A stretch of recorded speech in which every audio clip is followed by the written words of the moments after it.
Of all the recent royals, there's one who may have done more to save the monarchy than any other.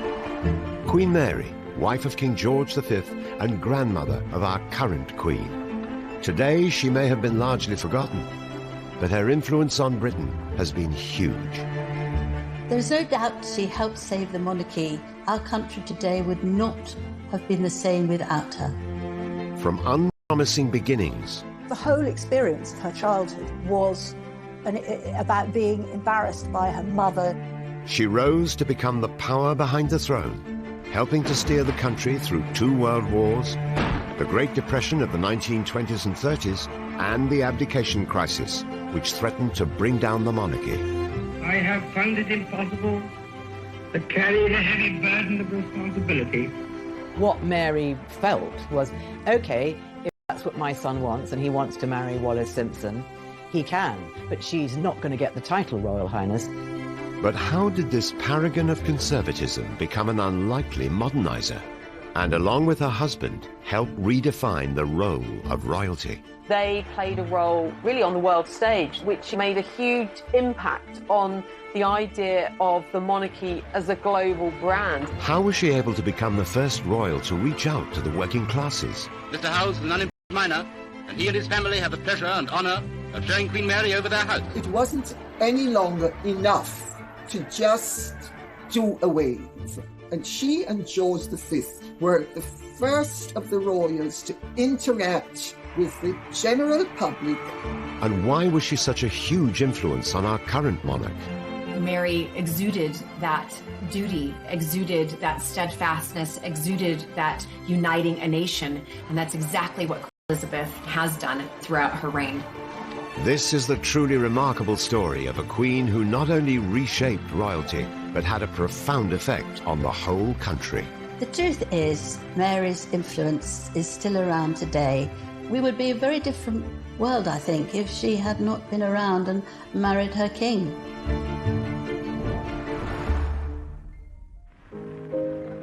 December the 15th, 1948. The christening of 4-week-old Prince Charles. Sat resplendent next to the Queen, her grandmother, Queen Mary, matriarch of the Windsor clan and a living link between the Victorian era and our present monarch. However, 4 years later, she would be mourned by the nation. Her devotion to the monarchy, her services to Britain, which will not be forgotten.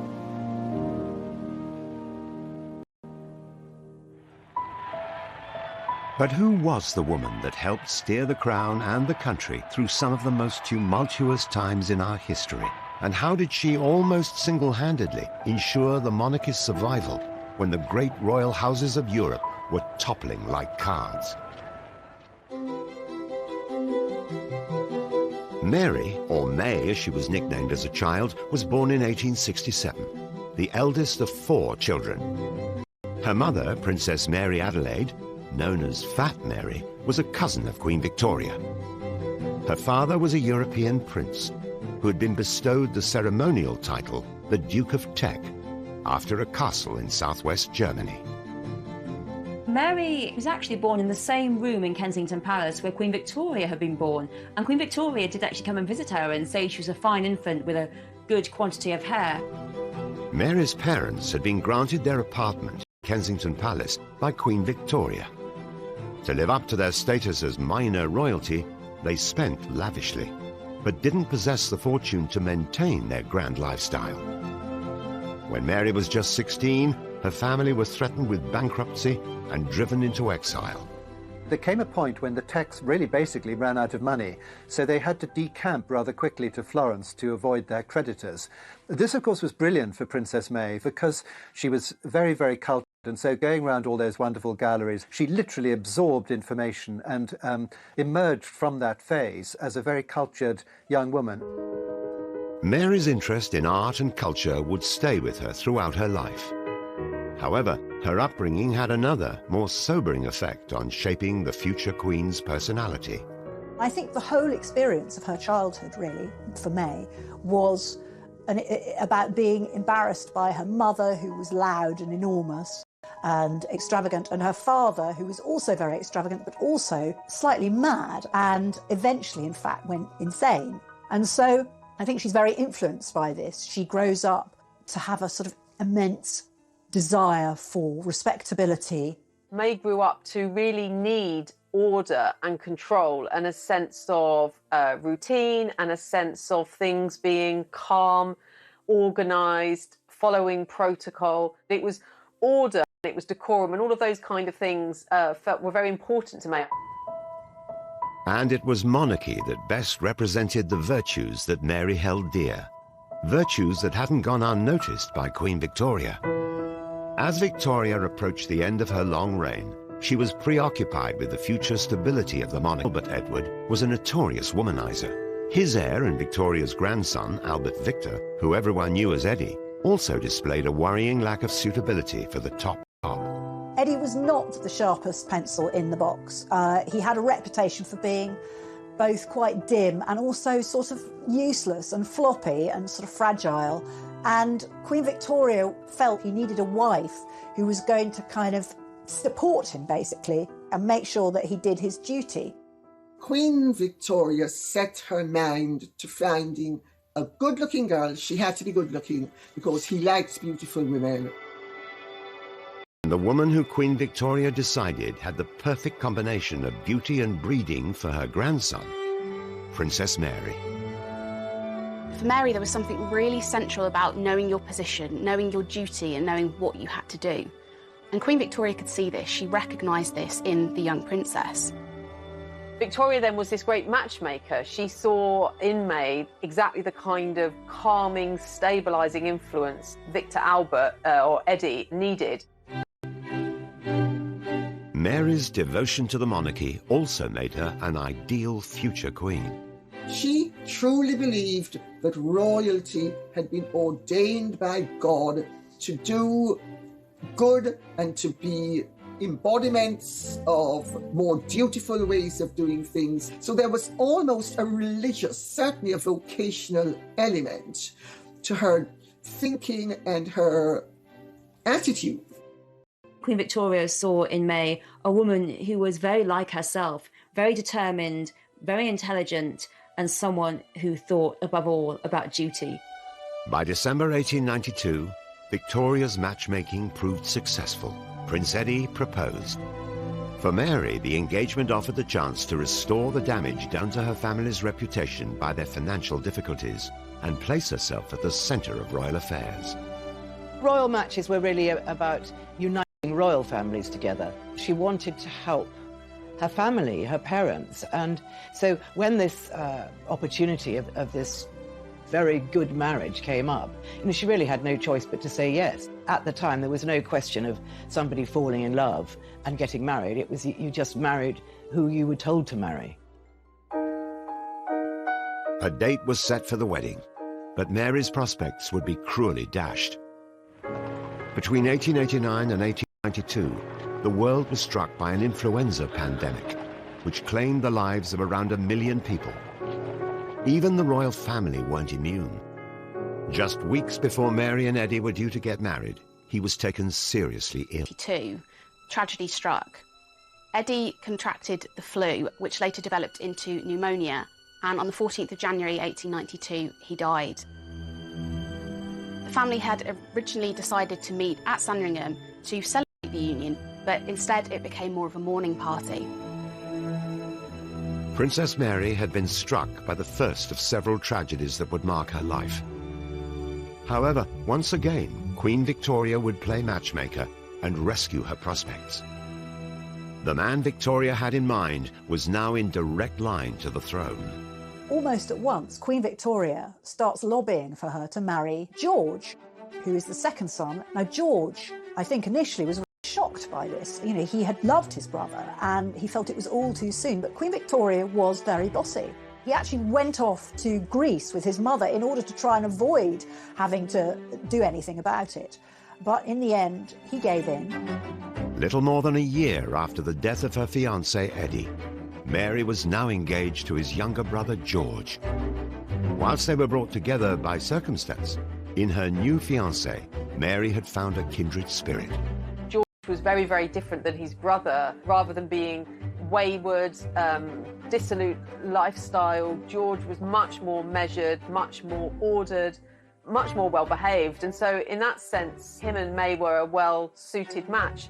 Like Eddie, George had trained as a naval officer. But unlike his elder brother, George adored the regimentation and formality of life in the armed services. George was very straight-laced and he liked to keep things simple. He understood his position as now second in line to the throne. And this was reflected in Mary. Duty ran to her core and she understood what was expected of her as a new member of the royal family. Mary and George were married in July 1893 at St James's Palace in London. What started out as an arranged marriage would last for over 40 years and come to redefine the role of monarchy. I think that they were so much alike in their sense of duty and responsibility. But considering this was really an arranged marriage, I mean, who would have thought that this would turn out to be, you know, one of the greatest couples the monarchy has ever seen? Mary and George would have to wait another 17 years before they came to the throne. However, with the country in the grip of unrest and division, how would the new queen help save the monarchy and help it become a global brand? She understood that the world was changing and that the monarchy had to change with the world.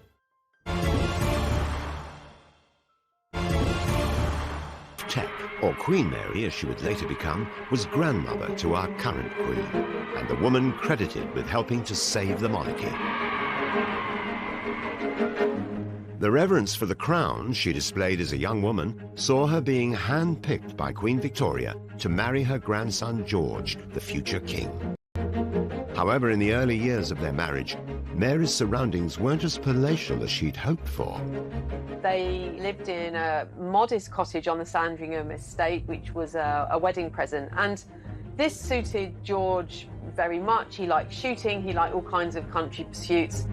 What he did in those years was to shoot whatever bird happened to be in season at the time of the year. Now, I don't think Queen Mary was particularly interested in outdoor country sports, but she was a very dutiful wife, and so she accompanied him, you know, wherever he was. Mary would give birth to 6 children, including 2 future kings. But after the death of Queen Victoria in 1901, George was now next in line to the throne. That meant taking on more responsibilities. He and May soon demonstrated a more modern style of royalty. When Edward VII became king, this had a huge impact on the life and role of Mary, May and George. They became heirs apparent and they were to have a role which was increasingly important to the precision and the perception of the monarchy. In particular, they played a role really on the world stage. They went on a 6-month tour of India, which made a huge impact on the idea of the monarchy as a brand, as a global brand. However, for Mary and George, the dedication to their royal duties came at the expense of their children. She was not a natural mother. She was more sort of committed, perhaps, or duty-bound to the institution of monarchy and to the royal family rather than her own children, who were brought up by governesses. I think certainly affection wasn't something that she displayed lavishly. But ultimately, family was about the firm. It was about the royal family. It was about doing your duty. And I think ultimately that came above everything else. In May 1910, Edward VII passed away after just 9 years on the throne. His son George was now king and Mary was queen. However, the changing of the guard also seemed to herald a return to the 19th century ideal of monarchy. Edward VII was a very colourful king, and so his death marked a sudden change, particularly then with the accession of George and Mary, who were seen as complete opposites. They were very much seen as a very conventional couple, committed. Despite their different outlooks, George was overawed by the prospect of replacing his father as king. Shortly after Edward's death, George confided in his diary, "I have lost my best friend and the best of fathers, but God will help me in my responsibilities, and darling May will be my comfort as she has always been." He dreaded becoming a king, but for him duty was everything, and so he knew he had to step up to the mark. And for that, I think May was very, very important, because although they had this rather strange, stiff marriage, he knew that she would always support him, and she did. On the 22nd of June the following year, huge crowds lined the streets of Westminster to witness George's coronation, with Mary at his side. The coronation was an amazingly well-choreographed traditional ceremony. And for somebody like May, she had a great interest and understanding of the historical significance of the coronation and the whole history of monarchy. And for her, she feels her life has changed by this completely. But despite the joyous scenes of the coronation day, the future of the monarchy itself was far from assured. The rise of democracy meant the old order was under threat. Many of the crowned heads of Europe, often related to the British royal family, would soon be swept away by the Great War. Back at home, the country was in political turmoil. George came to the throne at a quite inauspicious time. There was a growing sense that the Constitution needed reform, that the House of Lords needed to be reformed. Sensitive to public opinion, soon after George came to the throne, he was asked by the Liberal government of the day to assert the supremacy of the Commons over the House of Lords. King George V's actions were visibly saying to the people, the royal family is here for all the people. It's not here for the aristocracy. George and Mary not only had to cement their popularity at home, they were also faced with the task of holding together the British Empire, which counted around a quarter of the world's population as its subjects. Nationalist movements all over the empire were agitating for independence, nowhere more so than India. To strengthen the monarchy's hold, in 1911 the royal couple returned there to be anointed Emperor and Empress. During the lavish ceremony in Delhi, practically the entire Indian nobility swore their allegiance to the crown. They were the only Emperor and Empress of India to actually go there as British monarchs. So it was really an important way of trying to and those countries around the world. The visit to India proved a welcome diversion from the problems that were mounting for the new king and queen back at home. The country was racked by social division, and the suffragette movement was fighting for women to be given the vote. During the Epsom Derby of 1913, as Mary and George looked on, one protester, Emily Wilding Davison, ran onto the track and was hit by the king's horse. Tragically, she died 4 days later from her injuries. This brought home very, very acutely the threat of social reform to the monarchy, but also made it personal. The country was also beset by strikes, as the working classes became increasingly unhappy with their lot.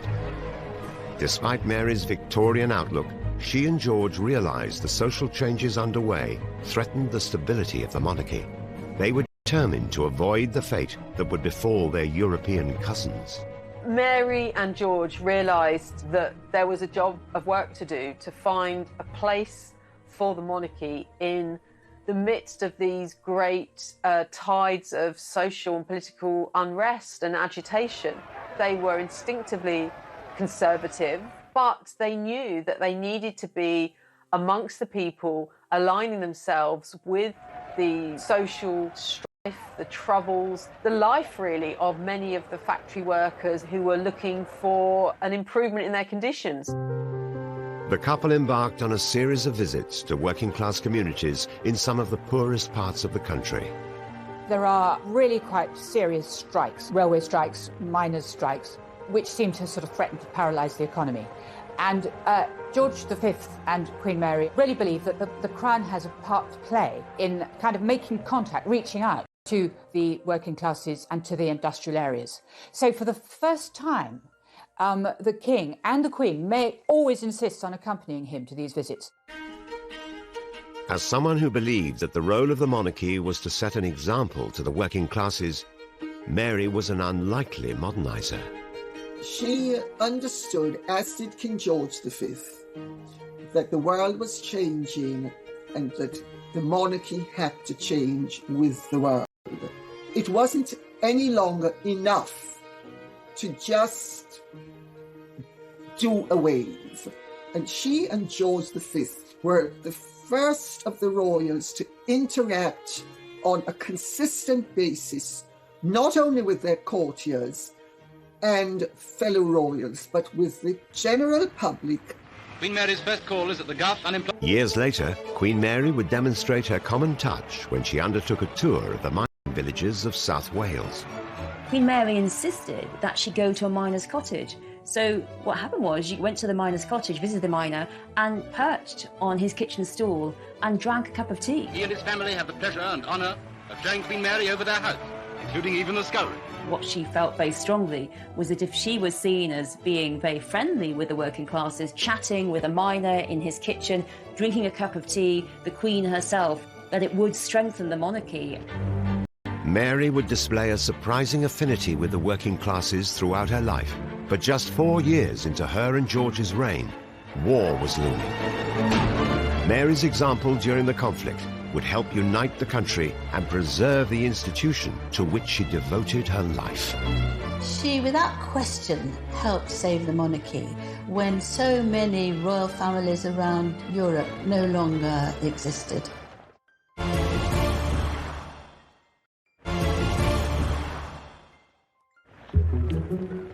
Queen Mary's influence on the modern-day monarchy is huge. In times of crisis, our Queen is a figurehead to the nation, just like her grandmother was over a century ago. The monarch is a point around which the people can unite. For example, most recently, the Queen in her coronavirus speech. Together we are tackling this disease, and I want to reassure you that if we remain united and resolute, then we will overcome it. King George and Queen Mary are seen as the brains behind this hands-on style of monarchy that we see today. Having that monarch who is actually just there for the good of the people and keep the country going, that's really key. And George and Mary recognised this. King George and Queen Mary were catapulted into the centre of their first national emergency on the 4th of August 1914, when Britain declared war on Germany. And it seems incredible that it should have started with such a relatively unimportant event as the assassination of the Archduke Leopold of Austria. World War I not only threatened the future of the country, but also the crown. The incident that began the war was a shooting of a royal. That really was quite shocking to them. And I think they felt very strongly that it was a possibility that people would want to throw them off their thrones. Queen Victoria had imagined that if she simply married her children into enough European royal families, then there would never be a war. But here was the Kaiser, who of course was Queen Victoria's grandson, beginning a war with George V. For George, I don't think he ever imagined he'd be a wartime king. European monarchs related to King George were stripped of their crowns, including his cousin, Tsar Nicholas II. The Tsar of Russia, and royals all over Europe lose their thrones, and some of them are assassinated. The British crown wasn't as secure as it needed to be. It had come under threat. It was in danger, and George and Mary needed to do something about it. This wasn't their only problem. Almost 9 million troops from the British Empire were sent into battle, and the death toll at home and abroad was quickly rising. So many people died, so many families lost relations. There's never been such a tremendously awful wipeout of talented, well-educated, sound people. It was a terrible, terrible loss of life. As war raged on, and with the crown under threat, King George was in a precarious situation. Queen Mary is often credited as being his most trusted advisor, and her wisdom and knowledge would become critical for the survival of the monarchy. He was very concerned about the millions of his subjects who were losing so many loved ones, and he relied tremendously on his wife. She had been taught a lot about history by her governess, and she would offer examples of how other royals had coped in different times. With her by his side, he felt confident enough to make decisions and bring us through the war. In 1918, rationing was rolled out across the country. Under Queen Mary's guidance, the new austerity measures were implemented at Buckingham Palace. The royal family would now experience the hardships of war alongside their people. Queen Mary had a reputation for being fantastically frugal. She felt the royal family had to be seen living very simply. She turned off the heating in Buckingham Palace and kept the lights down low and, served completely horrible, sort of grim food, like lots of blancmange. This was a clever and popular move by the Queen. But driven by her duties and the survival of the crown, work didn't stop there. Her selfless nature would leave a lasting legacy. Mary was brought up by her mother to always think of others who didn't have the same advantages that they had. And despite being shy, she attached herself to numerous charities. She passed this on to the Queen Mother. She passed it on to our Queen. And I suppose you could compare all three of them to a stick of rock, and that wherever you broke it, the word duty ran all the way through. Queen Mary followed in her mother's footsteps and became patron of the London Needlework Guild in 1897. During the war years, the Queen took charge. The Needlework Guild collected garments and articles of clothing to send to soldiers, veterans and their families. The Queen Mother was the next patron of the organisation, and Princess Mary, the Princess Royal, and later Princess Margaret were also members. Queen Mary's One saw the first female police officers, and by 1918, almost 1 million women were employed in munitions work. This was the first war in which women were playing an active role, and Mary really saw it as her key role to really encourage this and to be part of the women's effort in the country. She set up a fund which was for unemployed women because their menfolk were off fighting in the war or sadly killed, and so they would organise areas where they could actually develop careers and do things and get paid for them that had never happened before. Queen Mary became a beacon of hope, especially to those affected by the tragedies of war. As she visited the wounded, the press and public were won over by her tender ways, qualities which are seen today in her granddaughter, the Queen. This was very difficult for her because she was shy, reticent, and didn't have small talk. Nonetheless, she felt it was her duty. What happened in one hospital was the head came down to her and said, "Oh, Your Majesty, would you really kindly spend some time with a sailor? Most of his face has been burnt off and he feels very, very low." She sat very close by him, talked to him for a long while, and he seemed to be calm.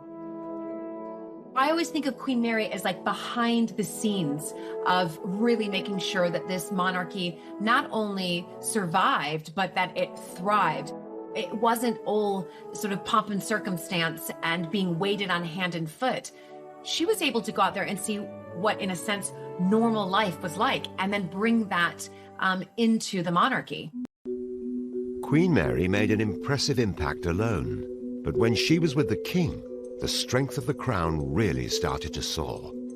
I think it was very clear to her that they couldn't be like Victoria with Victoria's wars, be in the palace far away from it, that because people were dying on the Western Front, women and men, that it was vital that the monarchy played a role for morale, but also to strengthen the monarchy itself. On the streets of war-torn Britain, they started to shape a new relationship with the public. They walked the walk. They were very much sort of in and amongst Londoners, showing solidarity and in that sense bolstering the national mood and national unity. They mixed with more people, and effectively they began what we now know as a royal walkabout. With crowns across Europe falling left, right and centre, they knew that actually these changes need to be permanent to ensure the British crown did not befall the same fate. I think that was really the start of where we see the monarchy and the royal family today. Looking back at how well received Queen Mary and King George were at that time for charities, you can say the same thing for Queen Elizabeth II and Prince Philip. With thousands of troops losing their lives, anti-German feeling was rife, and the royal family's background was soon brought into question. As war weariness set in, there were some very, very outspokenly nationalistic newspapers who intimated that actually the British royal family was too German and that actually it secretly had sympathy with its German relatives. When the royal family were at Windsor Castle, there were many reports given to the police that they were shining out lights from Windsor Castle to German U-boats to come and invade. Actually, when the police investigated, it was the lights of the local vicar going home, his car lights. The king had to take action. In 1917, he changed the royal family name from the German dynasty of Saxe-Coburg-Gotha to Windsor, after the much-loved castle. That rename was a huge statement of Englishness, that George and Mary knew that the survival of the monarchy, they had to really cut ties with that German background. And it was that revolutionary act carried out by George, supported by Mary, which saw this rebrand of the monarchy. For Mary, of course, her parents had both deep German roots, and it might have been a little bit painful for her to reject her heritage. However, she would have done this gladly because she was willing to do almost anything to ensure the survival of the crown. It was the end of an era for the royal family. They had steadied the crown, and the House of Windsor was officially born. By 1918, millions of soldiers had lost their lives. But at 11 a.m. on the 11th of November, the war finally came to an end. When this lousy war is over, A day that would become known as Armistice Day. soldiering for me. There is in London a sort of mad rush of people to Buckingham Palace, and the King and the Queen are called out again and again onto the balcony. During a war or anything tragic, you want to be able to look at something within your own country that is steadfast, that is continuity, that is strong. And that, during that period, was Queen Mary and King George. The British royal family had retained the support of the nation, and unlike some of their European cousins, avoided the downfall of the crown. There were people in British politics who rather hoped they might be able to get rid of the monarchy after World War I, but they were disappointed. From a position in 1914 when the monarchy looked to be very much on the ropes, through the actions of Mary and George in the war, it left the monarchy after the war stronger, perhaps, than it had ever been. Secured the British monarchy for the future. George and Mary had modernised it, they'd made a new dynasty, and they'd saved the British crown. Queen Mary's devotion to duty through the Great War had helped save the monarchy for now, although it wasn't long before her strength and support would prove critical to the crown once again. The country was bankrupt, the country was in a terrible mess, there was massive unemployment. They had a very sticky situation on their hands, and I think that George V was worried there might be a revolution.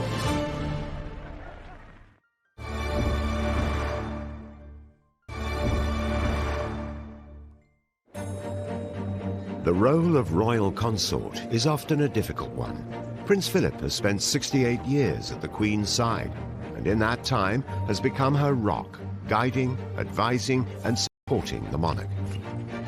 And more than a century ago, this was the job of the Queen's grandmother, Queen Mary.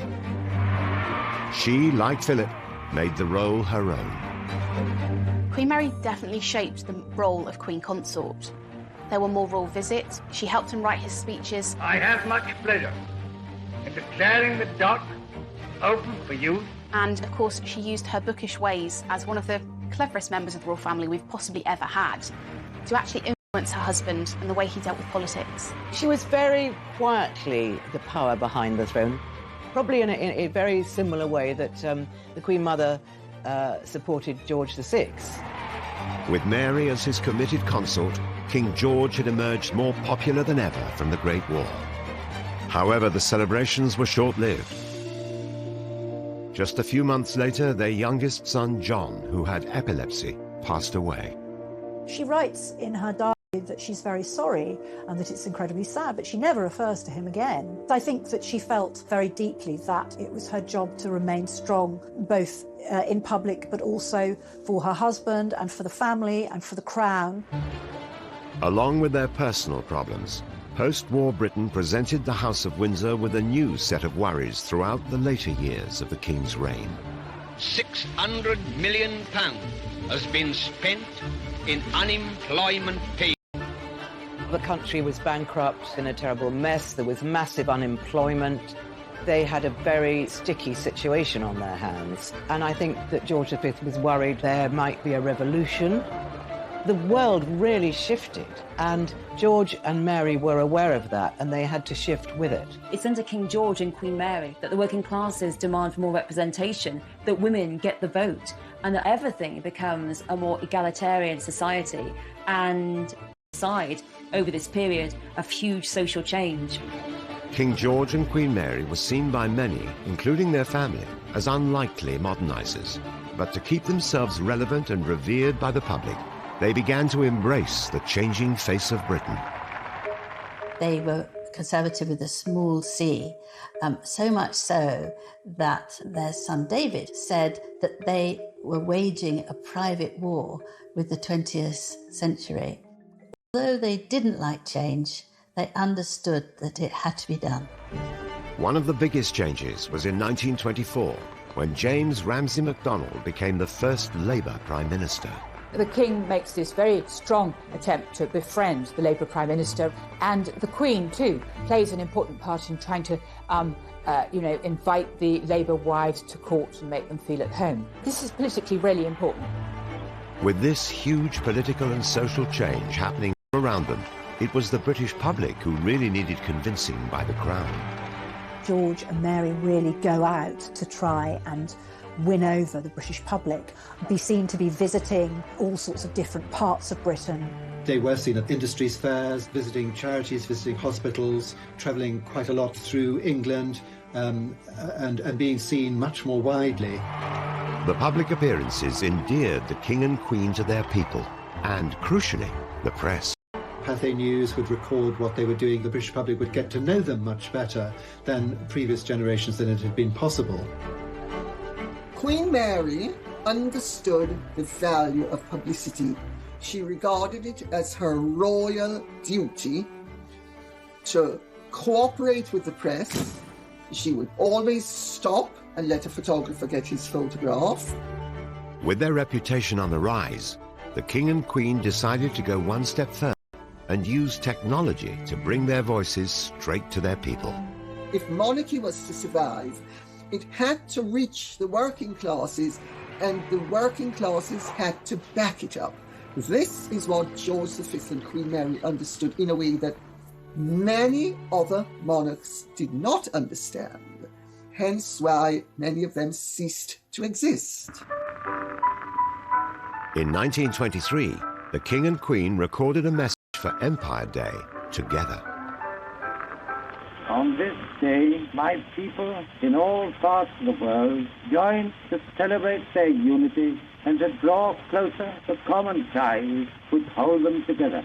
Think always of what you can do to make your homes happy. The spirit of the good home is one of the best things in the world. The emergence of a more modern life, but as the King's health deteriorated, he looked to the Queen to take on a more prominent role. In 1928 particularly, he suffered from a really bad episode with his lungs. Queen Mary sat by his bedside, helped nurse him through the worst of it, and she was actually recognised by one of the King's doctors. When he was asked who had saved the King's life, he quite simply replied, the Queen. He really did suffer from periods of great exhaustion, and in some sense the energy of the monarchy, as had been so visible during the early years of the reign, really now was focused on Mary. Throughout the 1930s, Queen Mary increasingly took centre stage. Keeping up the popularity of the Crown was vital for its survival. I am happy to name this ship the Queen Mary. Queen Mary's unwavering commitment to the Crown and support to her husband didn't go unnoticed. In 1930, he opened up to his wife in a touching and personal letter. I can never sufficiently express my deep gratitude to you, darling May, for the way you have stood by me. This is not sentimental rubbish, but what I really feel. They were an extremely devoted couple. They could have been Mr. and Mrs. George Windsor in Surbiton. They were so down to earth in terms of their personal relationship. In 1932, the palace was contacted by the BBC with an innovative idea. They asked if the King would be willing to record a Christmas message to the nation.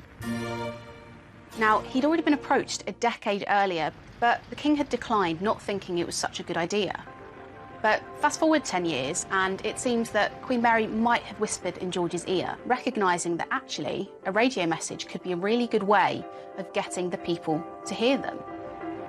They set up a recording studio at Sandringham, and they had the king's favourite wicker chair there. He sat down rather too hard and went through the seat of the chair. So that was hastily put together again. And he addressed his people. Through one of the marvels of modern science, I am enabled this Christmas Day to speak to all my peoples throughout the empire. And it was a massive, massive success. And it was then carried on by George VI and, of course, the Queen today. By the King's Silver Jubilee in 1935, the popularity of the crown had reached an all-time high. A golden day for the Silver Jubilee. King George and Queen Mary had triumphed through adversity and become an inspiration to the people. Of gratitude to them, of support, very different from Edward VII, but crucially had given Britain what it needed at that time. Steadfast duty, loyalty, a sense of service, and it was that would become, I think, one of their greatest legacies. There are rather nice stories of Queen Mary in floods of tears. For her was something very unusual because she was so moved by the reception that she and the king had received. However, behind the scenes, there was a worry. The king's health was in decline, and on the 20th of January 1936, things took a turn for the worse. He was at Sandringham, his favourite place in the whole world. He was getting weaker and weaker, and eventually he died at 11:55. And they've always said that he was given a lethal injection by his doctor of morphine and cocaine so that he could die just before midnight, so that it could be in the first edition of the London Times, which was his favourite newspaper. What she wrote very, very soon after King George died revealed so much about her. She said, "The sunset of his death tinged the whole world's sky." I think the comment she made was so poetic, beautiful, and incredibly moving.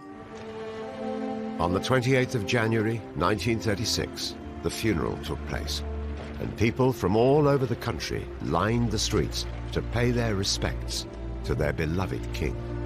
And so we turn the last page of this chapter of sorrow.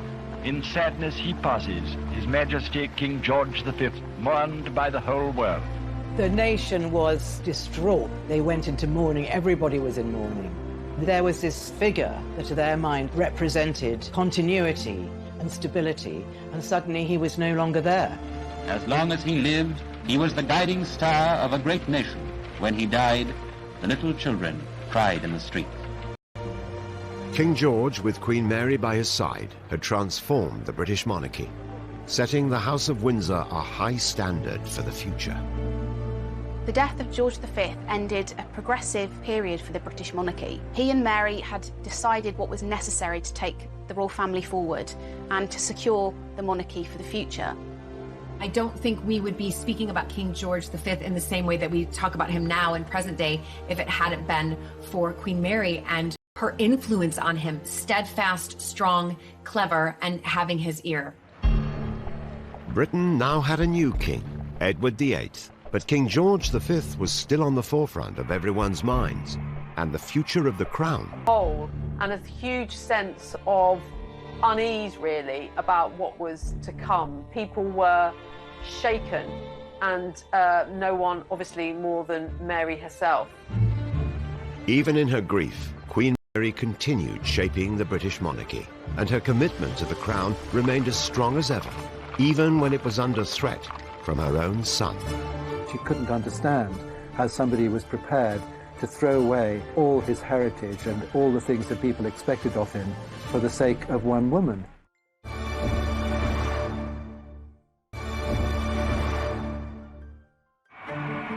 For Queen Mary, duty and the crown came above all else, even family. She and George had 5 sons. 2 of them would go on to become king. The first was Edward. When his father passed away, he became Edward VIII. When I say the king, what do you mean by launching a ship? Leslie said that's a woman's job, not a man. Edward was very handsome. He was small in stature, but very good-looking. He was suave, he was intelligent, beautifully dressed. He was an innovator of fashion. Everything he wore, people copied. Popular among the people, Edward seemed the...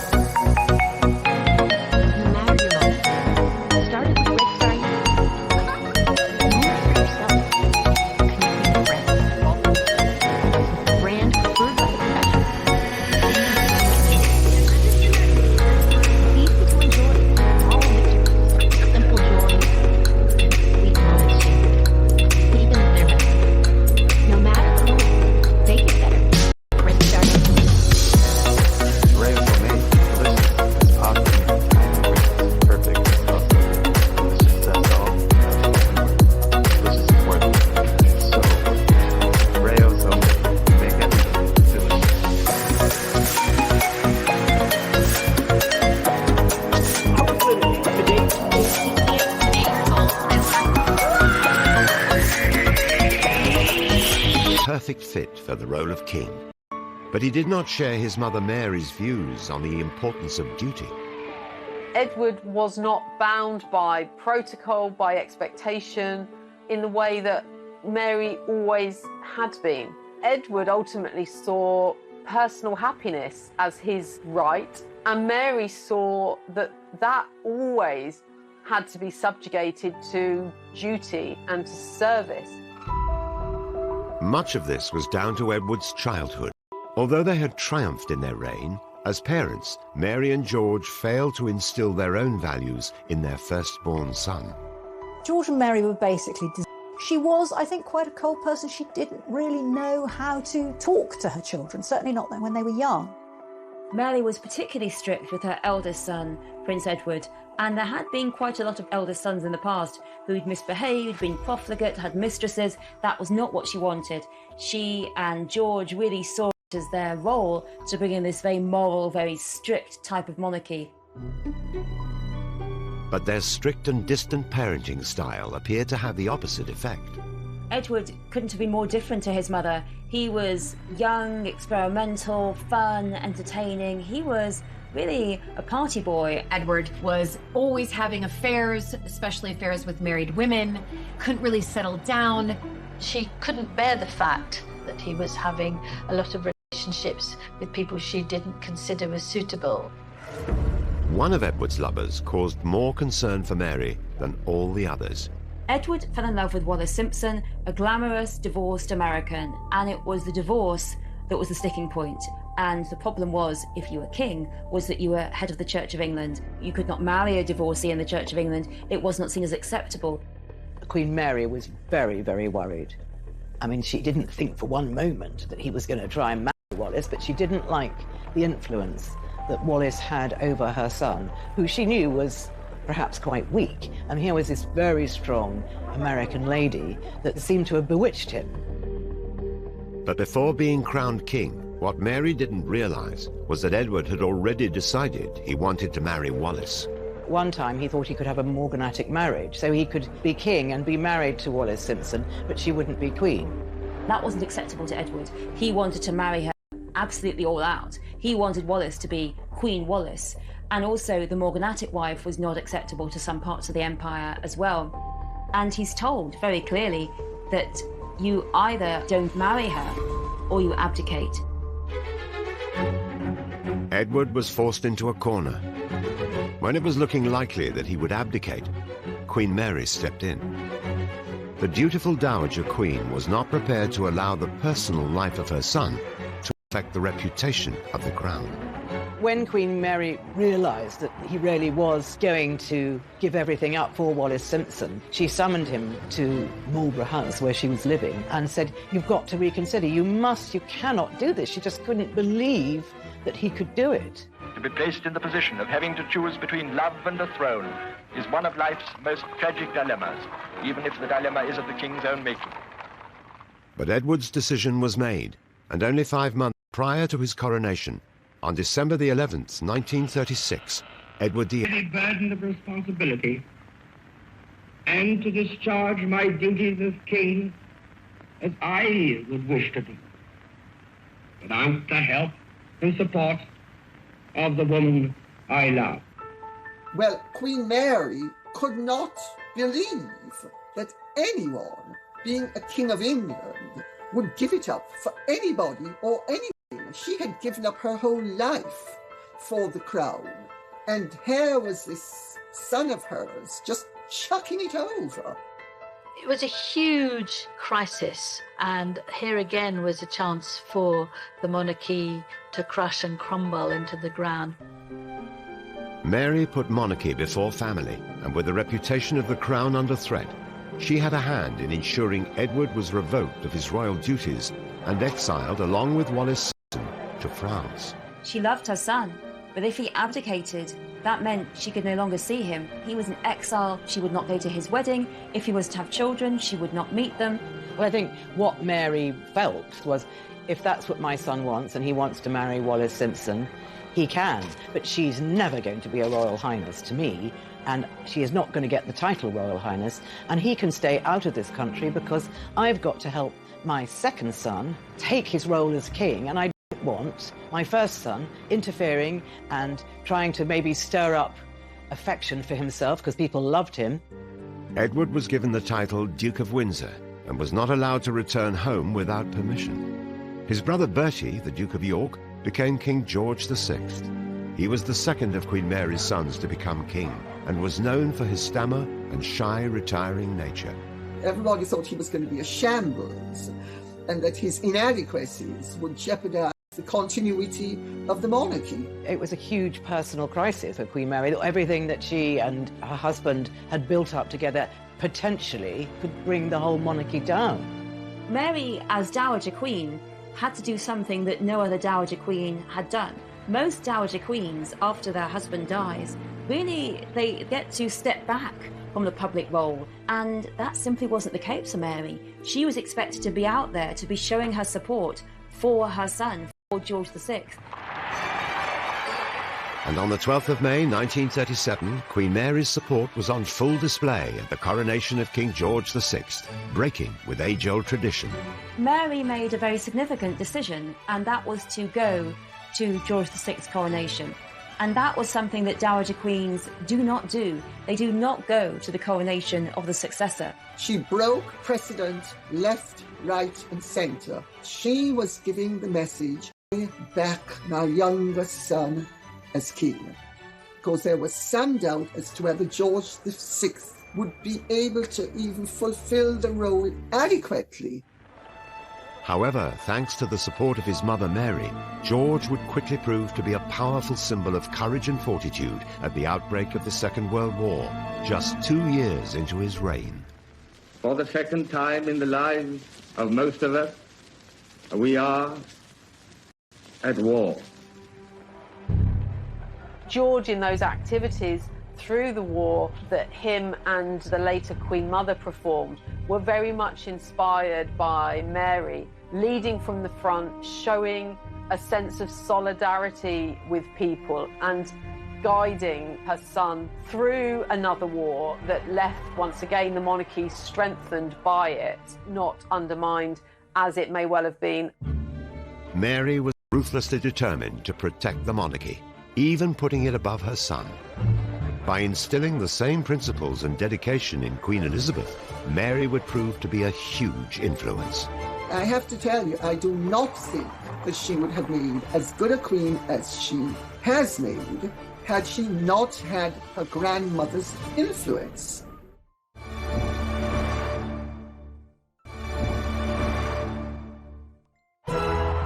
Queen Mary weathered many storms in her time as consort to George V. Public scrutiny, war and political change all threatened the monarchy.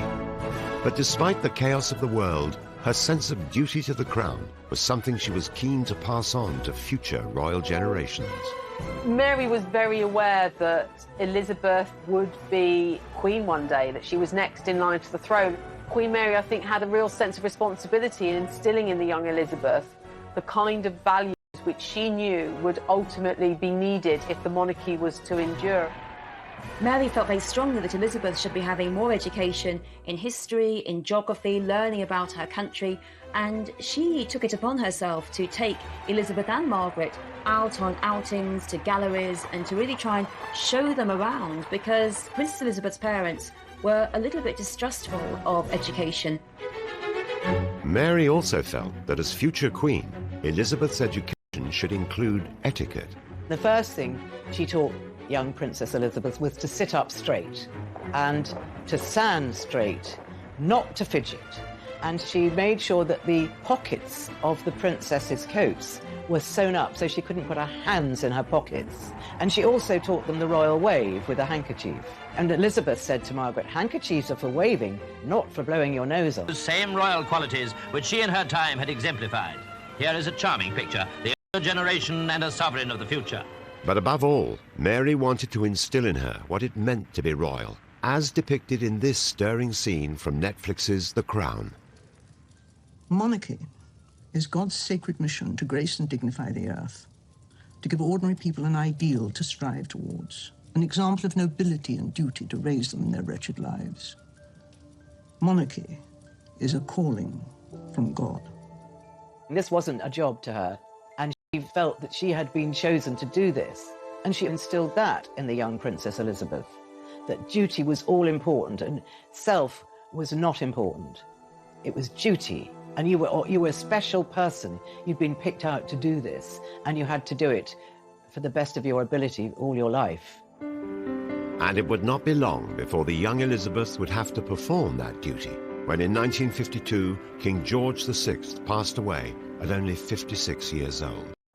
The death of George VI in 1952 was a great shock to Queen Mary, but no one expected him to die so young. I think she was quite broken by the death of her son and also the end of his reign, into which she'd put so much effort. I do think that the death of George VI had a great effect on Queen Mary, and really you start to see a rapid decline in Queen Mary. Even though it was her beloved granddaughter who was on the throne, even though she'd been devoted to Elizabeth ever since she was a little girl. Sadly, soon after the death of King George VI, and only 10 weeks before Elizabeth's coronation, Mary passed away. Queen Mary has for so long been a familiar presence in Britain's way of life. Her standards have so greatly helped to build British ideals of conduct that it will be both strange and sad not to see her in the future taking her accustomed part in the life of the nation. I think it was a moment of great sadness, and so soon after the death of the king, she represented such an ideal of how people should comport themselves, and a sense of duty and a sense of dedication, of support for her husband, her son, her granddaughter. But even after the death of Queen Mary, her strong sense of duty remained. She understood the likelihood was that she might die before the coronation, and she gave instructions that should she die before it, that it was to proceed. Queen Mary understood that the role of royalty is to not only embody all the interests of all the people in your country, but to be self-abnegating. At only 27 years old, Queen Elizabeth II was crowned. The young Queen Elizabeth would have been very, very upset by the death of her grandmother, so that she could ask her advice. But what she did have, and what she did use and take on board and repeat, was her grandmother's sense of duty, her grandmother's resolve that it was a very important role she had. In her role as the new queen, it was evident she resembled the ideals and values of her grandmother.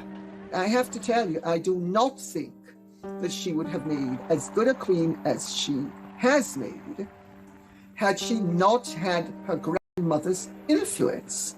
And one of the proofs of that pudding that is in the eating is that whenever Lilibet has had the choice between her personal preferences and the good of the monarchy, she has invariably taken the good of the crown. Mary left a great legacy through her sheer determination and dedication to duty by building a stronger monarchy in a time driven by war, political turmoil, and social change. At the age of 94, it's apparent that Mary still resonates with the Queen today. Just recently, the speech that she gave to the nation on the coronavirus, right there, the brooch that she's wearing is Queen Mary's brooch. And you can only sense that she specifically and purposely chose that brooch because Mary exuded that duty, exuded that steadfastness, exuded that uniting a nation. And that's exactly what Queen Elizabeth was doing and has done throughout her reign. Mary's devotion to the crown and the nation during times of crisis have had a considerable impact on how the monarchy is viewed today. If Queen Mary were alive now, she would say above all that she had succeeded, because Queen Mary's great vision, her great aim, the ambition, was that the monarchy would continue. She helped lead the country through 2 major wars, and she's generally opened up to the subjects. I think she helped to save the monarchy. Looking back, I don't think she could have realised how important she really was. We would be a very different world, I think, if she had not been around and married her king.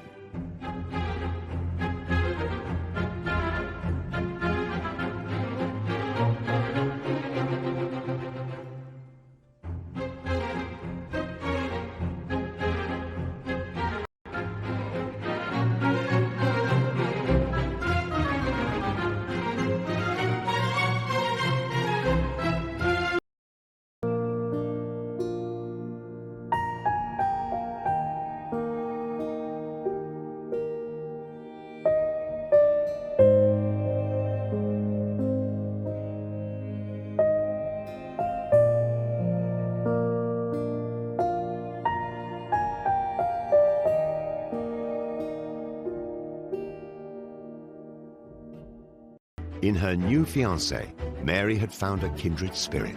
George was very, very different than his brother. Rather than being wayward, dissolute lifestyle, George was much more measured, much more ordered, much more well-behaved. And so in that sense, him and May were a well-suited match.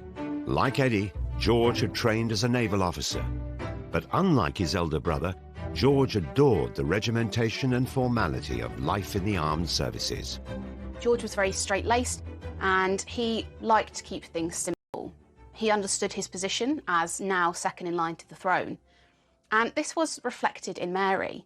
Duty ran to her call and she understood what was expected of her as a new member of the royal family. Mary and George were married in July 1893 at St James's Palace in London. What started out as an arranged marriage would last for over 40 years and come to redefine the role of monarchy. I think that they were so much alike in their sense of duty and responsibility. But considering this was really an arranged marriage, I mean, who would have thought that this would turn out to be, you know, one of the greatest couples the monarchy has ever seen? Mary and George would have to wait another 17 years before they came to the throne.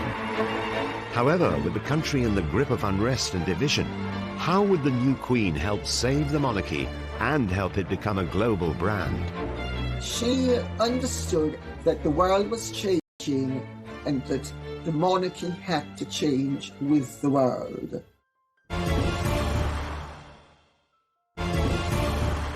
Teck, or Queen Mary as she would later become, was grandmother to our current queen, and the woman credited with helping to save the monarchy. The reverence for the crown she displayed as a young woman saw her being hand-picked by Queen Victoria to marry her grandson George, the future king. However, in the early years of their marriage, Mary's surroundings weren't as palatial as she'd hoped for. They lived in a modest cottage on the Sandringham estate, which was a wedding present. And this suited George very much. He liked shooting, he liked all kinds of country pursuits. What he did in those years was to shoot whatever bird happened to be in season at the time of the year. Now, I don't think Queen Mary was particularly interested in outdoor country sports, but she was a very dutiful wife, and so she accompanied him, you know, wherever he was. Mary would give birth to 6 children, including 2 future kings. But after the death of Queen Victoria in 1901, George was now next in line to the throne. That meant taking on more responsibilities. He and May soon demonstrated a more modern style of royalty. When Edward VII became king, this had a huge impact on the life and role of Mary and